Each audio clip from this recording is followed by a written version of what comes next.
freedom. The Hausa and Fulani, Mende and Fon found a common language, a new word for home. In the land of the free, home of the brave, if only this new God was one who saves the people from the fields of cotton and sugarcane, under that great big American sun. The Ashanti and the Fulani, the Empire of Mali, the Hausa and the Igbo, as well as the Congo, the Yoruba and Akan, the Empire of Songhai, the Kingdom of Dahomey, the Mende and the Fon. The people remember they were now all one. Umoja, unity. The people remember when they did not have their own bodies, their own thoughts, their own time. When the days were long and the sun was hot, when the babies were born and taken from their mothers, when the sons left their families and the fathers were sold away, when the tears turned into rivers and the shouts turned into music, when the North Star was freedom and Harriet Tubman led the way, when Nat Turner demanded that the people rise up, when that other time of war divided North from South, the people fought for land, for freedom, for a tomorrow unknown. The people remember that like the rising and setting sun, the winds turning from cool to warm, they can change a time, a today, a tomorrow, but never the past. The people remember that they have the power to change this nation. Kujichagulia, self-determination. Then a new day came, and the people were free.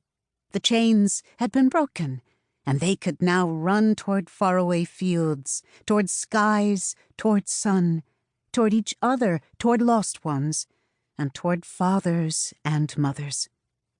From Mississippi to Chicago, Georgia to New York, from Alabama to California, Louisiana to Canada.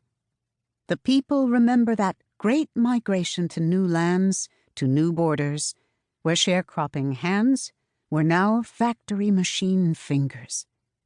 The people toiled and labored, working the roads, the houses, the skyscraping towers, reaching for that great big American sun. In the loud, bustling cities and in the small, quiet towns, the uncles and fathers, daughters and cousins gathered around a small table and on a wide porch, on a tattered couch and on a vast green lawn, to share jokes and stories, tall tales and riddles, to play the dozens and jump the broom, cakewalk and jive, ring shout and Lindy hop, Charleston and jitterbug, their sorrows away. Like waves crashing ashore and raindrops forming a pool, the people held hands and raised their voices in song. In churches and mosques, temples and healing places, the people laid their troubles down like a woven and embroidered rug, a tapestry of memories and sorrow, and a prayer for unknown tomorrows. The people remember that they have a job, they have a duty. Ujima, collective work and responsibility. The people remember that freedom had a price. With 40 acres and a mule, a bale of cotton and a bushel of rice, with a silver dollar and a nugget of gold, and all the fruits and vegetables a wooden cart could hold. The people gathered their wealth like raindrops in a storm cloud, and plowed the land to sow a farm, purchased wood to build a store, paved a road to establish a town. From Rosewood, Florida, to Greenwood, Oklahoma, from Africatown, Alabama, to Freedman's Village, Virginia, the people carved out a slice of this American pie and had themselves a fine dessert.